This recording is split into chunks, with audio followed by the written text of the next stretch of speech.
BRS party గద్దెల జోలికి వస్తే ఎవరినైనా ఈడ్చి అవతల పడేస్తామని కాంగ్రెస్ ను బీఆర్ఎస్ ఎమ్మెల్యే సునీతా లక్ష్మారెడ్డి హెచ్చరించారు. మంగళవారం నర్సాపూర్ పట్టణంలో విలేకరుల సమావేశంలో మాట్లాడుతూ ఖమ్మం సభలో ముఖ్యమంత్రి రేవంత్ రెడ్డి బీఆర్ఎస్ పార్టీ జెండాలను కూల్చేస్తేనే ఎన్టీఆర్ కు నిజమైన నివాళి అని అనడం మూర్ఖత్వమని ఎమ్మెల్యే అన్నారు. ముఖ్యమంత్రి ఈ 2 సంవత్సరాల్లో ఎన్టీఆర్ పేరు ఎందుకు తీయలేదని ఆమె ఘాటుగా ప్రశ్నించారు. తెలంగాణ రాష్ట్రాన్ని తిరిగి ఆంధ్రప్రదేశ్ లో కలపడానికే రేవంత్ ఈ వ్యాఖ్యలు చేశారని సునీతా లక్ష్మారెడ్డి ఆరోపించారు. తెలంగాణలో టీడీపీ పార్టీని బలోపేతం చేయడానికి ముఖ్యమంత్రి వ్యాఖ్యలు చేశారా అని ఆమె అనుమానం వ్యక్తం చేశారు.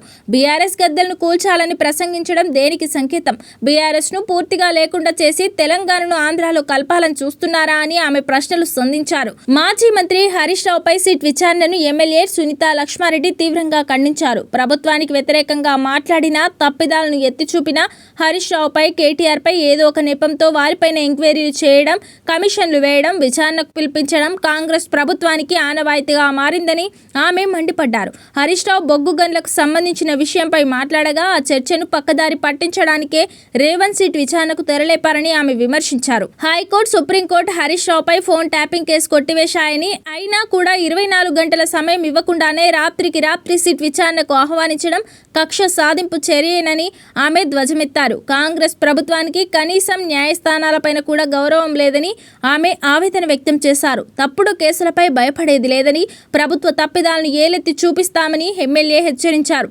ఈ కార్యక్రమంలో మున్సిపల్ మాజీ చైర్మన్ అశోక్ గౌడ్, మాజీ వైస్ చైర్మన్ నయీముద్దీన్, మండల అధ్యక్షుడు చంద్రశేఖర్, బీఆర్ఎస్ నాయకులు పాల్గొన్నారు. సీఎం రేవంత్ రెడ్డి బావమరిది కుంభకోణం బయట పెట్టినందుకే సీట్ విచారణ పేరుతో తనపై రేవంత్ కక్ష సాధించాలనుకుంటున్నాడని మాజీ మంత్రి హరీష్ రావు ఆరోపించారు. సీట్ కాదు, అది ట్రాష్ అంటూ మండిపడ్డారు. ఫోన్ ట్యాపింగ్ కేసులో విచారణ అనంతరం హరీష్ రావు మంగళవారం సాయంత్రం తెలంగాణ భవన్ లో మీడియాతో మాట్లాడారు. రేవంత్ తీరుపై ఆగ్రహం వ్యక్తం చేశారు. ఫోన్ ట్యాపింగ్ కేసులో నిరాధార ఆరోపణలు చేశారు. రేవంత్ ఇచ్చిన సీట్ నోటీస్ పూర్తిగా ట్రాష్. సీట్ అడిగిందేమీ లేదు. గంట ప్రశ్నలు అడగడం, ఫోన్ వచ్చిందని బయటకు వెళ్లడం, ఇదే ఈ రోజంతా సిట్ అధికారులు చేసిన పని. ఆ ఫోన్ రేవంత్ చేశాడో, సజ్జనార్ చేశాడో, ఎన్నిసార్లు పిలిచినా సిట్ విచారణకు హాజరవుతా. కేసీఆర్ నాయకత్వంలో ఎన్నో కేసులు ఎదుర్కొన్నా. మీరిచ్చిన నోటీసులు నాకు దక్కిన గౌరవంగా భావిస్తున్నా. ఫోన్ ట్యాపింగ్ కేసులో హైకోర్టు, సుప్రీంకోర్టు 2 నాపై కేసులు కొట్టివేశాయి. నాకు నైతిక మద్దతు ఇచ్చిన పార్టీ వర్కింగ్ ప్రెసిడెంట్ కేటీఆర్ కు ధన్యవాదాలు. సంఘీభావం తెలిపిన పార్టీ నేతలకు శిరస్సు వంచి నమస్కరిస్తున్నా. రాష్ట్ర ప్రజలు అన్ని విషయాలు గమనిస్తున్నారు. రేవంత్ బావమరిది కుంభకోణం బయట పెట్టినందుకే నాపై కక్ష సాధింపు. పొద్దున ఆరోపణ చేస్తే సాయంత్రం నోటీస్ పంపించారు. బొగ్గు కుంభకోణంపై హైకోర్టు జడ్జికి ఆధారాలు ఇస్తాం. బొగ్గు కుంభకోణంలో మొదటి లబ్ధిదారుడు రేవంత్ బావమరిది సృజన్ రెడ్డి. అతడు వేల కోట్ల కుంభకోణానికి తెరతీశాడు. దీనిపై సిట్టింగ్ జడ్జితో విచారణ జరిపించాలని డిమాండ్ చేశాం. సింగరేణి టెండర్ సైట్ విజిట్ అంశంపై మేము ప్రశ్నించాం. దేవుడిపై ఒట్లు వేసి మోసం చేశావు అంటే యాదాద్రిలో రేవంత్ కేసు పెట్టించాడు. ఏదో ఒక కేసులో రేవంత్ ఇరికించాలని చూస్తున్నాడు. రేవంత్ ప్రభుత్వం కుంభకోణాలమయంగా మారింది. కాంగ్రెస్ సర్కార్ స్కామ్లపై ఎక్కడైనా చర్చకు సిద్ధం. ప్రజలు తిరగబడే రోజులు దగ్గరలోనే ఉన్నాయి అని హరీష్ రావు వ్యాఖ్యానించారు. గ్రేటర్ హైదరాబాద్ విస్తరణ వ్యవహారం గులాబీ పార్టీలో దుమారం రేపుతోంది. ప్రస్తుతం ఉన్న గ్రేటర్ ను ఔటర్ అవతలి వరకు విస్తరించేందుకు ప్రభుత్వం సిద్ధమైంది. హైదరాబాద్ నగరాన్ని 3 కార్పొరేషన్లుగా విభజించి 300 డివిజన్లు ఏర్పాటు చేసే యోచనలో ప్రభుత్వం ఉంది. ఈ క్రమంలోనే సికింద్రాబాద్ ప్రాంతాన్ని మల్కాజ్గిరి కార్పొరేషన్ లో విలీనం చేస్తానని ప్రచారం సాగుతోంది. ఇప్పుడు ఇదే వ్యవహారం కారు పార్టీలో కాకరేపుతోంది. సికింద్రాబాద్ విలీనాన్ని మల్కాజ్గిరిలో విలీనం చేస్తే ఊరుకునేది లేదని మాజీ మంత్రి తలసాని స్ట్రాంగ్ వార్నింగ్ ఇచ్చారు. సికింద్రాబాద్ డివిజన్ కోసం ఎంతవరకైనా రెడీ అంటున్నారు. అటు తలసాని ఉద్యమానికి గులాబీ పార్టీ వర్కింగ్ ప్రెసిడెంట్ కేటీఆర్ కూడా సంపూర్ణ మద్దతు ప్రకటించారు. ఇక్కడే అసలు వివాదం రాజుకుంది. ఇప్పుడు కేటీఆర్ నిర్ణయాన్ని మల్కాజ్గిరి గులాబీ లీడర్లు తీవ్రంగా వ్యతిరేకిస్తున్నట్టు తెలుస్తోంది. ముఖ్యంగా మాజీ మంత్రి మల్లారెడ్డి కేటీఆర్ నిర్ణయంతో తీవ్రంగా విభేదిస్తున్నట్లు టాక్ వినిపిస్తోంది. గ్రేటర్ హైదరాబాద్ విస్తరణ వ్యవహారం గులాబీ పార్టీలో దుమారం రేపుతోంది. ప్రస్తుతం ఉన్న గ్రేటర్ ను ఔటర్ అవతలి వరకు విస్తరించేందుకు ప్రభుత్వం సిద్ధమైంది. హైదరాబాద్ నగరాన్ని 3 కార్పొరేషన్లుగా విభజించి 300 డివిజన్లు ఏర్పాటు చేసే యోచనలో ప్రభుత్వం ఉంది. ఈ క్రమంలోనే సికింద్రాబాద్ ప్రాంతాన్ని మల్కాజ్గిరి కార్పొరేషన్లలో విలీనం చేస్తారని ప్రచారం సాగుతోంది. ఇప్పుడు ఇదే వ్యవహారం కారు పార్టీలో కాకరేపుతోంది. సికింద్రాబాద్ విలీనాన్ని మల్కాజ్గిరిలో విలీనం చేస్తే ఊరుకునేది లేదని మాజీ మంత్రి తలసాని స్ట్రాంగ్ వార్నింగ్ ఇచ్చారు. అంటున్నారు. సికింద్రాబాద్ డివిజన్ కోసం ఎంతవరకైనా రెడీ అంటున్నారు. అటు తలసాని ఉద్యమానికి గులాబీ పార్టీ వర్కింగ్ ప్రెసిడెంట్ కేటీఆర్ కూడా సంపూర్ణ మద్దతు ప్రకటించారు. ఇక్కడే అసలు వివాదం రాజుకుంది. ఇప్పుడు కేటీఆర్ నిర్ణయాన్ని మల్కాజ్గిరి గులాబీ లీడర్లు తీవ్రంగా వ్యతిరేకిస్తున్నట్లు తెలుస్తోంది. ముఖ్యంగా మాజీ మంత్రి మల్లారెడ్డి కేసీఆర్ నిర్ణయంతో తీవ్రంగా విభేదిస్తున్నట్లు టాక్ వినిపిస్తోంది. ప్రస్తుతం జంట నగరాల్లో ఒకటైన సికింద్రాబాద్ లోని ఉత్తర భాగంలో ఉన్న కొన్ని ప్రాంతాలను మల్కాజ్గిరి కార్పొరేషన్ లో కలిపేందుకు ప్రభుత్వం ప్రయత్నిస్తోందన్న ప్రచారం తెర మీదకి వచ్చింది. వాస్తవానికి దీనిపై ప్రభుత్వం నుంచి ఎలాంటి ప్రకటన చేయలేదు. కానీ కొన్ని రోజుల కిందట మాజీ మంత్రి బీఆర్ఎస్ నాయకుడు తలసాని శ్రీనివాస్ యాదవ్ సికింద్రాబాద్ అస్తిత్వానికి పెను ప్రమాదం పొంచి ఉందని అంటున్నారు. సికింద్రాబాద్ పేరును కూడా మార్చేందుకు ప్రయత్నిస్తున్నారని, ఇక్కడి నార్త్ జోన్ ప్రాంతాలను మల్కాజ్గిరిలో కలిపేందుకు ప్రయత్నిస్తున్నారని ఆయన ఆరోపించారు. సికింద్రాబాద్ లో నార్త్ జోన్ ప్రాంతాలుగా ప్రస్తుతం మల్కాజ్గిరిలోని కొన్ని ప్రాంతాలు, కుత్బులాపూర్, అల్వాల్ ప్రాంతాలు ఉన్నాయి. ఈ ప్రాంతాల్లో మెరుగైన సదుపాయాలు కూడా ఉన్నాయి. పైగా అత్యంత రద్దీగా ఉండే ప్రాంతాలుగా కూడా వీటిని గుర్తించారు. ఇప్పుడు ఈ ప్రాంతాలను అభివృద్ధి వికేంద్రీకరణలో భాగంగా సికింద్రాబాద్ను విడదీసి మల్కాజ్గిరిలో కలపబోతున్నట్లు ప్రచారం జరుగుతోంది. అయితే సికింద్రాబాద్కు ఈ ప్రాంతాలే కీలకం కావడం, ప్రజలు కూడా ఇవి సికింద్రాబాద్లోనే ఉండాలని కోరుతున్న నేపథ్యంలో వివాదం పొలిటికల్ టర్న్ తీసుకుంది. ఈ నేపథ్యంలో సికింద్రాబాద్ను ప్రత్యేక మున్సిపల్ కార్పొరేషన్గా ప్రకటించాలని మంత్రి తలసాని శాంతియుత ర్యాలీకి పిలుపునిచ్చారు. ఈ ర్యాలీకి పోలీసుల అనుమతి నిరాకరించడంపై మాజీ మంత్రి తలసాని శ్రీనివాస్ యాదవ్ తీవ్రంగా మండిపడ్డారు. తాము ముందస్తుగానే అన్ని నిబంధనల ప్రకారం దరఖాస్తు చేసుకున్నామని, తొలుత సానుకూలంగా స్పందించిన అధికారులు అకస్మాత్తుగా నిర్ణయాన్ని మార్చుకోవడం సరికాదని ఆయన విమర్శించారు. ప్రభుత్వ ఒత్తిడితోనే పోలీసులు ఇలా వ్యవహరిస్తున్నారని ఆయన ఆరోపించారు. అలాగే సికింద్రాబాద్ ప్రజల ఆకాంక్ష అయిన ప్రత్యేక మున్సిపల్ కార్పొరేషన్ సాధన కోసం కోర్టును ఆశ్రయించి చట్టబద్ధంగా ర్యాలీ నిర్వహిస్తామని ఆయన ధీమా వ్యక్తం చేశారు. ప్రజా సమస్యల పరిష్కారం కోసం ఎంతటి పోరాటానికైనా తాము సిద్ధమని ఈ సందర్భంగా ఆయన పునరుద్ఘాటించారు. అయితే మాజీ మంత్రి తలసాని నిర్ణయానికి వర్కింగ్ ప్రెసిడెంట్ కేటీఆర్ సంపూర్ణ మద్దతు ప్రకటించారు. కానీ ఇప్పుడు కేటీఆర్ మద్దతు గులాబీ పార్టీలో అగ్గిరాజేస్తోంది. ప్రస్తుతం సికింద్రాబాద్ కార్పొరేషన్ విషయంలో బీఆర్ఎస్ పార్టీ నేతలు రెండు గ్రూపులుగా విడిపోయినట్లు తెలుస్తోంది. సికింద్రాబాద్ కార్పొరేషన్ కోసం మాజీ మంత్రి తలసాని పోరాటం చేస్తున్నారు. ఈ పోరాటానికి వ్యతిరేకంగా మాజీ మంత్రి మల్లారెడ్డి రంగంలోకి దిగినట్లు తెలుస్తోంది. కేటీఆర్ నిర్ణయంపై మాజీ మంత్రి మల్లారెడ్డి నారాజ్ అయ్యారని సమాచారం. సికింద్రాబాద్ కు కేటీఆర్ మద్దతిస్తే మా పరిస్థితి ఏంటని మల్లారెడ్డి ప్రశ్నించినట్లు తెలుస్తోంది. ప్రస్తుతం మల్కాజ్గిరి ప్రాంతంలో మాజీ మంత్రి మల్లారెడ్డి కీలకంగా ఉన్నారు. మల్కాజ్గిరి నియోజకవర్గంపై మల్లారెడ్డికి మంచి పట్టు కూడా ఉంది. మల్కాజ్గిరి నుంచే మల్లారెడ్డి అల్లుడు మరి రాజశేఖర్ రెడ్డి ప్రాతినిధ్యం వహిస్తున్నారు. మల్కాజ్గిరిలో సికింద్రాబాద్ విలీనమైతే మల్లారెడ్డికి మరింత కలిసి వస్తుందని ఆయన లెక్కలు వేసుకుంటున్నారట. అందుకే కేటీఆర్ నిర్ణయాన్ని మల్లారెడ్డి తీవ్రంగా వ్యతిరేకిస్తున్నట్లు ప్రచారం సాగుతోంది. ఇదిలా ఉంటే ఇప్పుడు ఇదే రేసులోకి మల్కాజ్గిరి ఎంపీ ఈటెల రాజేందర్ దిగారు. మల్కాజ్గిరిలో సికింద్రాబాద్ విలీనానికి ఈటెల రాజేందర్ బహిరంగంగానే మద్దతు ప్రకటించారు.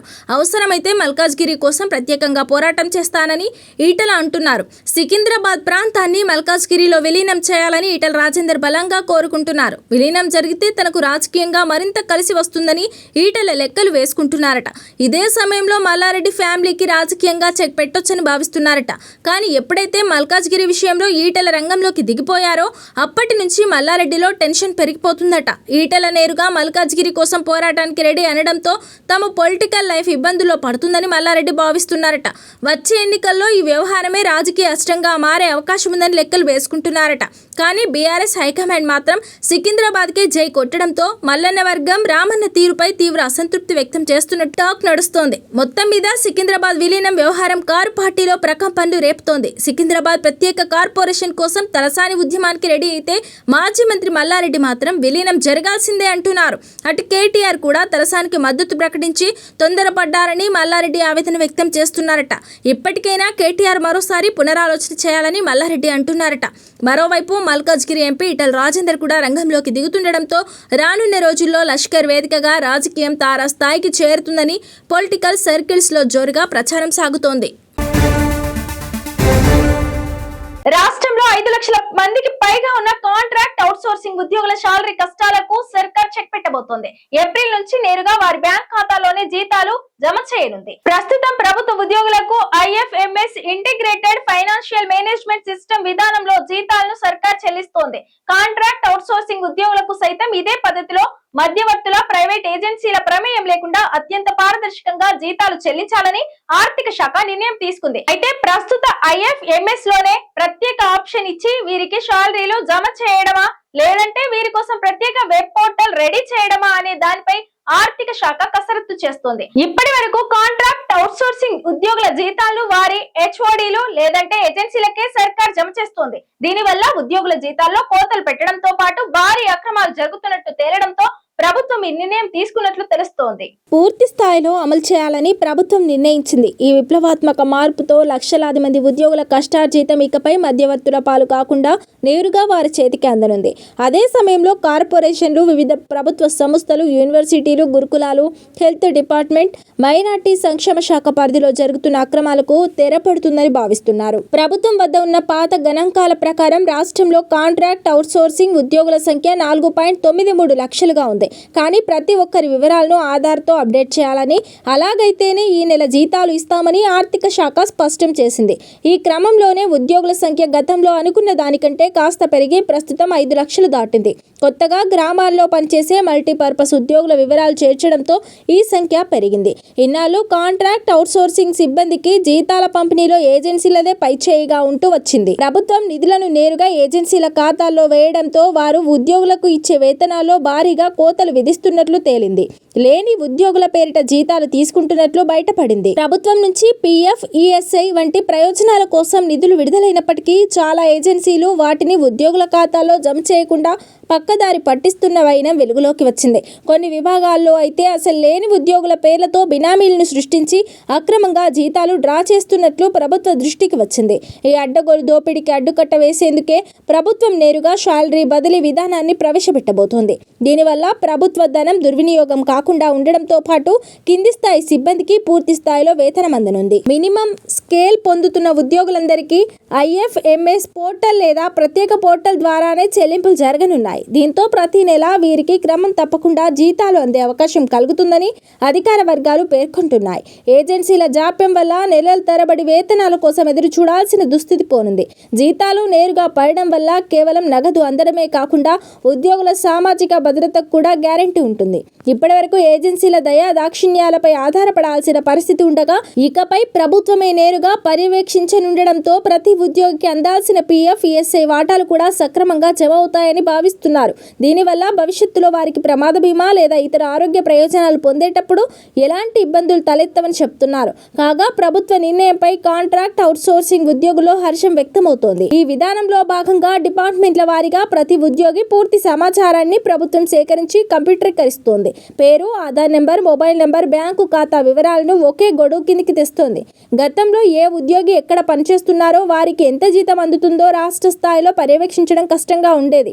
ఇప్పుడు పటిష్టమైన డిజిటల్ డేటాబేస్ సిద్ధం కావడంతో ఒక్క క్లిక్తో రాష్ట్రంలోని ఏ మూలన ఉన్న ఉద్యోగి వివరాలైనా తెలుసుకునే వెసులుబాటు కలిగింది.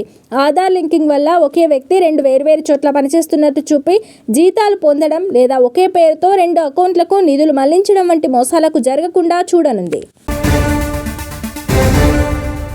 రాష్ట్ర వ్యాప్తంగా యాసంగి సాగు జోరందుకున్నది. రైతులు పెట్టుబడి సాయం కోసం సర్కార్ వైపు ఆశగా చూస్తుండగా ప్రభుత్వం మాత్రం రైతు భరోసా పంపిణీపై స్పందించింది లేదు.